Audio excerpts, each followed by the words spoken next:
আমরা সবাই আমল করবো তো ইনশাআল্লাহ। আজকে আপনাদেরকে এই সিক্রেট জিনিসটা জানায় রাখি, আপনাদের কাছে সিক্রেট। আপনারা আমাদের কাছে বোতল নিয়ে আসেন, তেল নিয়ে আসেন, হুজুর একটু পানি করে দেন। অনেক সময় বাচ্চাকে নিয়ে আসেন, হুজুর একটু তাকে দোয়া পড়ে ফু দিয়ে দেন। আমরা কি দোয়া পড়ি আজকে সেটা আমি আপনাদের সামনে ফ্ল্যাশ করে দিলাম, জানিয়ে দিলাম। যদি এটা আসলে সিক্রেট কোনো বিষয় না, কোরআন হাদিসে বলাই আছে, কিন্তু আমাদের কাছে অজানা, সে অর্থে সিক্রেট বলেছি। সেই আমলটা আজকে আপনাদেরকে জানিয়ে দিলাম।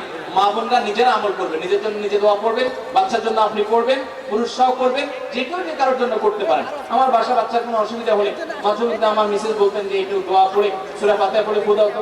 আমি আমার মিসেসকে সাথে সাথে বলি, কেন, তুমি দিলে কি সমস্যা? আমি দিব অবশ্যই, কিন্তু তুমি তো আল্লাহর বান্দা, তুমি বরং আল্লাহর প্রতি ঈমানে কি আমার চেয়ে আর বেশি রেখে বলতে পারো, আল্লাহ তাআলা অবশ্যই সেটা কার্যকর করতে পারেন। এজন্য আমরা কার্পণ্য করবো না, শুধু হুজুরদের দিকে চেয়ে থাকবো না। হুজুরদের কাছ থেকে দোয়া আনবো, পানি পড়া আনবো, সেটা যেমন ঠিক আছে, তার চেয়ে উত্তম হবে যে এই দোয়াগুলো নিজে নিজে যদি আপনি পড়েন, আল্লাহ